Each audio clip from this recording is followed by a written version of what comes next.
Hey everybody, welcome to HR Tech Talks. I am Ben Eubanks, your host. So glad to have you here with me today. And today's going to be a different kind of episode. If you saw the little teaser I just created a few minutes ago, we had a little mix up with the timing this morning with our guests. And so we'll have them on at another time. No worries. It'll be a great conversation when it happens. But I said, I've got this kind of blocked in my calendar and that rarely happens. So what am I going to do with this? And so I decided to really quickly, I'm going to jump in here. I'm going to share with you some brand new research we've been doing on the compensation space.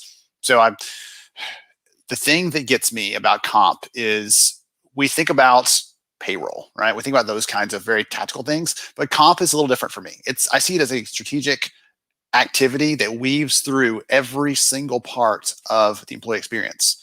We get a chance when we're making an offer to make one that really fits the people that we're trying to reach from a recruiting perspective. We have chances as people move through the organization to tie that back to performance or tie that back to the value that they bring or to show them how much we appreciate them. There are all these little pieces of comp that weave into how we run the business. And what's interesting, the data show that not only are more companies looking for technology, but more companies are looking for data to help them make the right and most accurate choices when it comes to compensation. So I'm going to share this with you really quick, just a couple of slides, a short episode today, but I want to run through this with you because I think this is critical. I think this is so important for us as we're trying to figure out how to serve the employees, how to serve the workforce, how to serve the business all at the same time, because sometimes it feels like those are two different competing priorities. So the first thing I want to, let me see, there we go. I like that one better. So number one, the tools that we're talking about here, again, it's not a payroll system, right? Those are great and they have their place. Compensation systems are those that allow you to do things like market pricing a job to make sure it matches up against the pay rate that is the going rate in the market. It's about putting skills together to figure out what jobs you should actually be hiring for or jobs that you should have in your organization. So it's not just a very custom issue. One of the things we used to do a long time ago is some manager would ask us for an opening for a requisition, and we would kind of custom build that job and then figure out how much it would cost in the marketplace. And thankfully, the tools now are smart enough to help us do those things in a better way. The other things that they can do are give us smart alerts. They can help us to make sure we're making the right decisions in the moment, or help us to make sure we're not outside of the norm as far as pay rates or market rates. We're not going above too far or too far below that rate, and we're going to run into issues. All kinds of really interesting things. There's one other thing that popped in my head was this idea that I've talked to so many companies lately, and yours might be one of those, where employees are looking at other places to live, whether it's within your country, right, or it's within other states here in the U.S. Doesn't matter where you are, but people are looking for other places to work remotely if they have that opportunity. And that changes geographically what those differentials might be for their pay. And so all those kinds of things fit into this, just to say that this is a complex place. It's not just saying you do this job and it's worth this much and this is what we're going to pay you, but there's all these different things modifying that. And with the challenging recruiting environment we're in right now, if you're using pay rates from 9 months ago, 12 months ago, 2 years ago, or farther back, you're out of date. You're going to be making offers and you're going to get that kind of, if you even get a response at all, it's going to be that kind of, do you even know what you're doing kind of thing. All those kinds of things are wrapping into this. And I'm thinking on top of all that, as if that wasn't enough, there's an increasing demand and focus on pay equity. We've got to make sure that the way we're compensating the employees that we have is fair, is equitable, is showing them that we appreciate them and the value they're bringing at all levels of the organization. And so all these things bring this big focus, this big lens on pay equity. So a couple big headlines for you from the research, from the data we've been gathering. So we looked at 700, 800 companies in this research, got feedback from their compensation and HR leaders on what their priorities are. And we're compared this to our baseline of data from a couple years ago, and it was astounding. It was so intriguing to see what was happening there. Because sometimes there's some interesting changes here or there, but this time there were some marked radical changes in the data. So number one, more companies are using more data and more technology.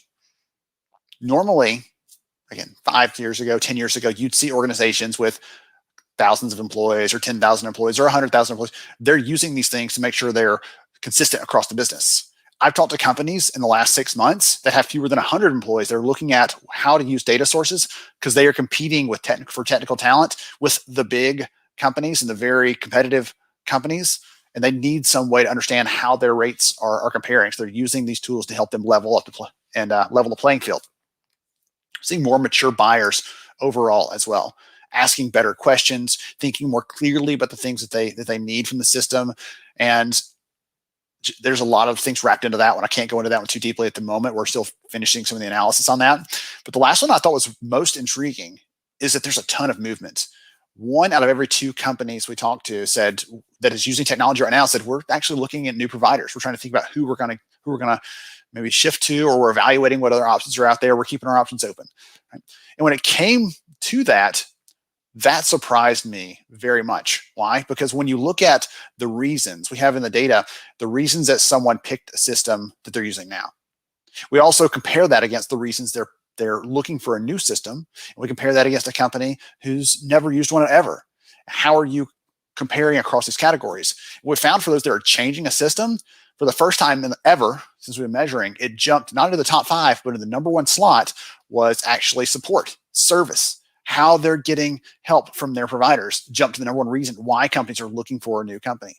And when I've talked to employers, I talked to leaders like yourself in the last year, one of the things I kept hearing over and over, to my chagrin and my just being upset about this, because I spend a lot of time talking to the HR vendor community, was we need help and our vendor was not responsive, or they couldn't help us, or they told us that's not what they do. And so companies are looking for other solutions to solve those problems. And this may be a bigger indicator for what's happening across the space. Our research this year has shown in recruiting that 8 out of 10 companies said that their technology failed them in the last year.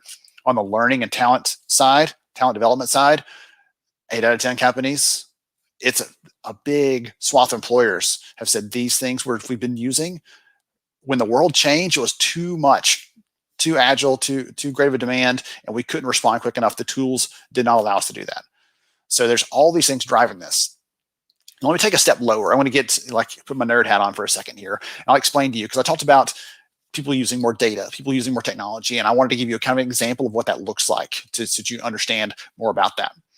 One of the things we found in our research is that high-performing companies, the companies with better revenue, better retention, better engagement, the metrics we're all shooting for as HR and talent leaders, those companies that have those better metrics, they actually are using more of every type of possible data to get their pay rates set, to make sure they're being competitive, to make sure they're taking care of the workforce with compensation. So they're using every type of data more often than those who are not high performers. But these are some examples of the types of data that you could be using. All of us are familiar with salary surveys. You probably filled some of those out. I remember filling one of those out on paper years ago. So that takes me way back. Salary surveys are a common way of participating, and then using data to support your decisions. Oftentimes they have all kinds. They're all over the place. There's 100 variations of those. But other more interesting options that have been kind of evolving over the years, an aggregated data set, which pulls together a bunch of salary surveys and looks at them across the board. It kind of standardizes them and figures out, okay, the pay rate may not be this, it may not be that, but it might be somewhere in between those two. And starts pulling together those different data sources and data sets to give us a more accurate picture of the world at large beyond the sliver that appears in one of those specific salary surveys, which is really powerful.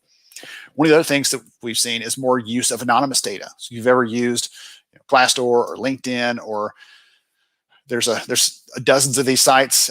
Payson used to be out there. They got acquired by someone else, but there's all these different companies out there comparably that allow you to see what's happening inside a company, and people can post anonymous pay data. PayScale is a big one in that space. They allow us to see what's happening, and they play the law of large numbers, essentially. Right? Some of those may not be 100% accurate, or may be inflated a little bit, but across the spectrum, millions of data points, we'll find the true north in there somewhere. Two of the other types. Number one, open and free data. People that are like, yeah, I use the data from the government, or I use the data from this organization that gives it away for free. They just share that.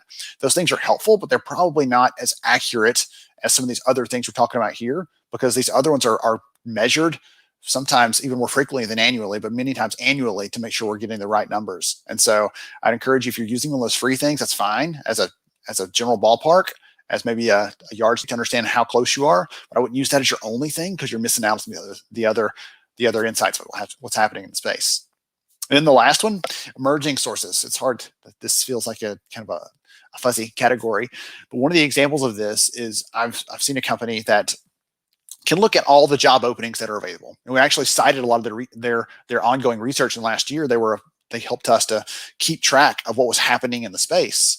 And so I can see they track all job postings, the pay associated with those, the skill associated with those, and those can help us to create another data set about what's about what's about to be happening. Because if it's a pay rate based on job openings and they're based on offers we're having to make in real time, we get a little closer to the real truth of what's happening, instead of, as I pointed out earlier, having this data set for compensation that's based on a survey that you participated in 2 years ago, or that, oh, goodness, heaven forbid, we used to do this years ago. So I'm going to raise my hand and admit this, that we had paid for this access to some pay data. We kind of benchmarked ourselves. And then for the next 3 or 4 years, we just increased it by 3%, 3.1% for a cost of living. And that was our adjustment. We didn't do anything else. And again, if you're doing those things now, you're going to fall behind. If you haven't already realized that, or if you're not sure, it feels weird to be doing that. Yes, it is weird. Don't do that. Look at some actual real data. The last thing I'll stop with is compensation overall has really stepped up as this key business practice. It's not just a way to manage pay. It's not just a way to handle this one thing or that one employee who needs a counteroffer, or I talked about some different use cases and things in this, but it's really a business level decision. It's driving those things. You look no further than the SEC requirements for companies to be sharing data on diversity. When I talk to business leaders about what data they're going to share, they said the first thing that we're going to lean on is pay equity data, because that's the first and easiest thing we have within reach. So they're going to start sharing that information. If you haven't looked at that within your company, take some time, think about those kinds of things, because it's rising beyond our level to these higher level conversations. I made a joke a few weeks ago on the HR Summer School event, talking about how the Great Resignation has brought all the HR things we talk about day to day and we live with and we think about and we eat, sleep, and breathe, has brought those to the level of public awareness. They're like, whoa, what's going on here? All these people are leaving their jobs. And it's the thing we talk about in our circles, but when it makes it to the news, it makes it feel more real. And this is the same way. When this conversation about compensation makes it into the news and people are talking about how to adjust pay equity and how to make sure that we're doing the right thing for all of our people and creating this really inclusive environment that everyone feels valued, those things make me even more excited about the work that we get to do, because it allows us to take the stage, allows us to step up and show the value and show how we're taking care of people and show how it doesn't just impact that little piece, but how it impacts the big picture down the line. So there's lots of great things happening there. Again, just a quick snippet of the research that I wanted to share with you today. So I hope you enjoy that. And I'll probably be pointing back to this for the next few months as people are asking about the new research, because I love research not for its own sake. The numbers, the data themselves are meaningless without context. I love the stories that it tells. I love how it helps us to understand what's happening, what to do, what not to do, all those kind of decision points that come out of the data. And hopefully, if you are leading compensation or you have that hat on as a small business HR leader and you're wearing that hat in addition to other hats that you have to think about, or if you're a recruiter and you're thinking about this through that lens, I hope you'll have a conversation today with your team about what are we doing? Are we on top of the data? Do we have the tools to make sure we're managing this properly? Because if you don't, you're going to lose out to someone in today's very competitive market, someone else who does, who spends the time, who spends the resources, who puts the people on these things, because they're too important for us to leave them to chance. So thank you all for hanging out with me today. HR Tech Talks. This is a unique special episode because I very, very rarely, I think like the second time ever, do a solo episode, but I wanted to share some of the data with you because I think it's critical for us to be thinking through these things. And we may have another episode later this fall where we share some of our other research about what's happening in the market. Thank you all so much for hanging out. I appreciate you. Appreciate your willingness to join us on a regular basis. We'll have some great episodes coming up. I cannot wait. I will see you again here next week, 11 a.m. Central Time at our usual time for a new episode. And I hope you have a wonderful rest of your day. The work you do matters. Don't you ever forget that.